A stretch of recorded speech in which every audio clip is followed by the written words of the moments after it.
नमस्कार दोस्तों, मैं Dharmendra Verma online study with DK में आपका बहुत बहुत स्वागत करता हूं। जैसा कि आप सभी को पता है कि आज 23 जनवरी है और यूपीटेट का फर्स्ट शिफ्ट का और सेकंड शिफ्ट का दोनों का पेपर हो चुका है। फर्स्ट शिफ्ट के सभी विषय के हम एनालिसिस यानी कि आंसर की अपलोड कर चुके हैं। यदि आपने नहीं देखा है तो देख लीजिएगा। या सेकंड पेपर के एनालिसिस है आंसर की, यहाँ पर आपको बाल विकास एवं शिक्षा शास्त्र के बारे में हम आपको बताएंगे, जिसमें 30 प्रश्न होंगे। 30 प्रश्न के आंसर बताएंगे। तो प्रश्न पत्र आपके पास रखिएगा। जैसे ही मैं आंसर बताऊँ टिक कर लीजिएगा। यहाँ जो प्रश्न पत्र दिया है पंकज कुमार जी ने दिया है, जो कि मेरठ उत्तर प्रदेश के हैं। इनका हम बहुत बहुत धन्यवाद करते हैं। इन्होंने अपना समय निकालकर प्रश्न पत्र हमें सेंड किया। यदि वो नहीं करते तो हम ये वीडियो भी नहीं बना पाते। तो उनका हम बहुत बहुत धन्यवाद करते हैं। तो यहाँ पर 30 प्रश्न मिलेंगे। तो अपना जो प्रश्न पत्र हैं वो आपके पास रखिएगा और उत्तर जैसे बताऊँ आप अपना अंक देख सकते हैं 30 में से और बता सकते हैं अंत में कि इन 30 प्रश्नों में आपको कितने नंबर प्राप्त हो रहे हैं। तो यहाँ पर देखिए पहला प्रश्न था आज का, निम्न में से कौन सा शिक्षा मनोविज्ञान की सर्वाधिक व्यक्तिनिष्ठ विधि। यहाँ पर देखिए व्यक्तिनिष्ठ विधि पूछी गई थी। निरीक्षण, बहिर्दर्शन, प्रयोगीकरण, अंतर्दर्शन। तो यहाँ पर राइट आंसर आपका क्या होगा, अंतर्दर्शन। यहाँ पर अंतर्दर्शन या कि फोर्थ वाला विकल्प आपका सही होगा। थोड़ा सा ब्लर हो रहा है, आप हमारे शब्दों पर ध्यान दीजिएगा तो आप समझ जाएगा। वैसे कि आपको सभी क्लियर दिख ही रहा होगा। वैसे तो अल्बर्ट बंडूरा निम्न में से किससे संबंधित है। यहाँ पर देखिए अल्बर्ट बंडूरा के बारे में पूछा गया है। ये किससे संबंधित है, संज्ञानात्मक विकास के सिद्धांत से, व्यवहारवादी सिद्धांत से, मनोलैंगिक विकास से या फिर सामाजिक अधिगम सिद्धांत से। यहाँ पर आपका राइट आंसर होगा अल्बर्ट बंडूरा के बारे में पूछा गया था तो ये सामाजिक अधिगम सिद्धांत से संबंधित है।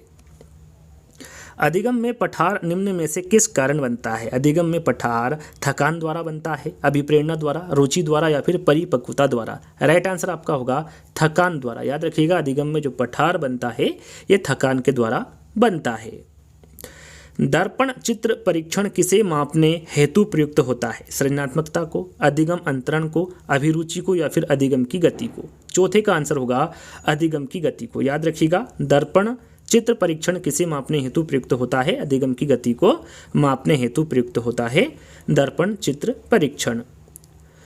क्लाउड पिक्चर परीक्षण निम्न में से किसके मापन में प्रयुक्त होता है। अभिक्षमता, व्यक्तित्व, अभिरुचि या फिर बुद्धि। पांचवे का आंसर होगा व्यक्तित्व। यहाँ पर सेकंड वाला विकल्प आपका सही होगा। यदि आप 2017 का पेपर मिलान करेंगे तो आपको हुबहू मिलेगा और जो प्रीवियस ईयर पेपर है वो सभी हमने आपको कराए हैं। यदि आपने नहीं देखा है तो थोड़ा सा आपको यहाँ पर दिक्कत हुई होगी, लेकिन जिन्होंने पेपर हमारे प्रीवियस ईयर पेपर देखे होंगे वो सभी यहाँ पर अच्छे से अपना प्रश्न पत्र हल करके आए होंगे। 5 वर्ष के मोहन की मानसिक आयु 8 वर्ष है, उसकी बुद्धि लब्धि कितनी होगी। यदि आप बुद्धि लब्धि का यहाँ पर सूत्र लगाएंगे तो आपका आंसर क्या निकल के आएगा, 160 निकल के आएगा। सेकंड वाला विकल्प आपका सही होगा।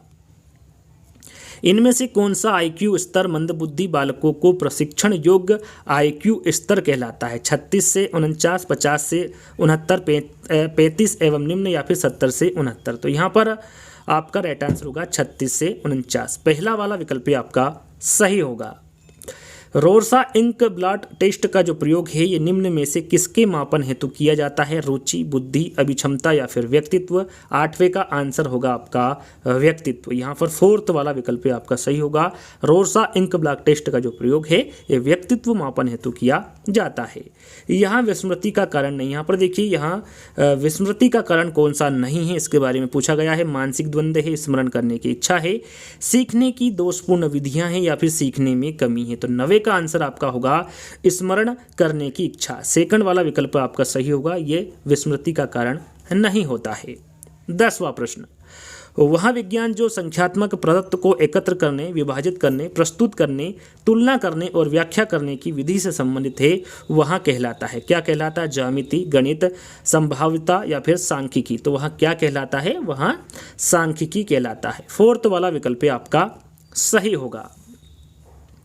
अगला प्रश्न, निम्न में से कौन शेष से भिन्न है। रेवन का परीक्षण है, 16 पीएफ है, ड्रा ए मेन परीक्षण है या फिर TAT परीक्षण है। यहाँ पर कौन शेष से भिन्न है ये आपको बताना है। तो राइट आंसर आपका क्या होगा, रेवन का परीक्षण ये शेष से भिन्न होगा। तो पहला वाला विकल्प आपका सही होगा। यहाँ पर देखिए मध्यांक का आपको निकालना था 7, 8, 9, 10, 11, 12। यदि आप इसका मध्यांक निकालेंगे तो उत्तर आपका क्या होगा, 9.5। यहाँ पर सिर्फ मैं आपको आंसर बता रहा हूँ ताकि आप आपका जो उत्तर पुस्तिका है उसमें आप उत्तर मिलान कर सके और पता कर सके कि 30 प्रश्न में आपको कितने नंबर आ रहे हैं। इसलिए मैं डायरेक्ट डायरेक्ट आंसर बता रहा हूँ। सूझ या अंतर्दृष्टि के सिद्धांत का जो प्रतिपादन है ये किसके द्वारा किया गया था? हेगार्टी, गेस्टाल्टवादी मनोवैज्ञानिक, स्किनर या फिर थॉर्नडाइक। तो ये किसके द्वारा किया गया था? तो ये गेस्टाल्टवादी मनोवैज्ञानिक कोहलर के द्वारा किया गया था। तो सेकंड वाला विकल्प आपका सही होगा। मैकडूगल के अनुसार प्रत्येक मूल प्रवृत्ति से संबंध होता है संवेदना, संवेग, चिंतन या फिर संज्ञान। राइट आंसर आपका 14 का होगा संवेग। याद रखिएगा, मैकडूगल के अनुसार जो प्रत्येक मूल प्रवृत्ति से संबंध होता है वो किससे होता है? संवेग से होता है। पूर्व अनुभव के आधार पर संवेदना को अर्थ प्रदान करना कहलाता है अभिप्रेरणा, प्रत्यक्ष ज्ञान, कल्पना या फिर संवेदना। ये पहले भी पूछा जा चुका है। राइट आंसर आपका होगा प्रत्यक्ष ज्ञान। सेकंड वाला विकल्प आपका सही होगा। अगला प्रश्न, क्रेशमर ने व्यक्ति को निम्न में से किस प्रमुख प्रकारों में वर्गीकृत किया है? गोलकाय, सुडोलकाय, इनमें से सभी या फिर लंबकाय। तो गोलकाय, सुडोलकाय और लंबकाय, इन तीनों में वर्गीकृत किया है क्रेशमर ने व्यक्तित्व को। तो राइट आंसर आपका क्या होगा? इनमें से सभी। टीईटी का उद्देश्य निम्न में से किसका मापन है? अभिवृत्ति का, अभिक्षमता का, मूल्य का या फिर बौद्धिक क्षमता का। 24 का आपका राइट आंसर होगा अभिक्षमता का। किसका? अभिक्षमता का। संगणन का सिद्धांत, संगणन का सिद्धांत निम्न में से किसकी व्याख्या करता है? अभिप्रेरणा, स्मृति, सृजनात्मकता या फिर अधिगम। राइट आंसर आपका होगा स्मृति। जो संगणन का सिद्धांत है ये स्मृति की व्याख्या करता है। निम्न में से शारीरिक विकास को प्रभावित करने वाला कारक क्या है? खेल तथा व्यायाम है, वातावरण है, इनमें से सभी है या फिर वंशानुक्रम है। तो 26 का आंसर आपका होगा इनमें से सभी। खेल तथा व्यायाम, वातावरण और वंशानुक्रम, ये तीनों ही शारीरिक विकास को प्रभावित करने वाले कारक है। चलिए, जैसा कि अभी एक बुद्धि लब्धि का प्रश्न आया था जिसमें 160 आंसर था, तो कौन सा सूत्र वहां पर लगाएंगे कि 160 आपका आंसर होगा? यहाँ पर बुद्धि लब्धि गणना का सही सूत्र पूछा गया है, तो कौन सा सूत्र होगा? मानसिक आयु बटे वास्तविक आयु इंटू 100 यदि आप करेंगे तो आपका सही आंसर होगा, यदि बुद्धि लब्धि आपको किसी की भी निकालनी हो तो। यह सूत्र आपका सही होगा, मानसिक आयु बटे वास्तविक आयु इंटू 100। चलिए, विचारात्मक चिंतन की चर्चा निम्न में से किसने की है? वुडवर्थ ने, रास ने, ड्रेवर ने या फिर डीवी ने। राइट आंसर आपका होगा डीवी। विचारात्मक चिंतन की जो चर्चा की है ये डीवी के द्वारा की गई है। आगमनात्मक तर्क के स्तरों में कौन शामिल नहीं है? सामान्यीकरण, प्रयोग, कल्पना या फिर अवलोकन। 29 का राइट आंसर आपका होगा कल्पना। तीसरा वाला विकल्प आपका सही होगा। अंतिम प्रश्न, जैसा कि 30 प्रश्न बाल विकास में पूछे गए थे, तो अंतिम प्रश्न है, सीखी गई बात को धारण और पुनः स्मरण करने में असफल होना धारणा है, स्मरण है, चिंतन है या फिर विस्मरण है?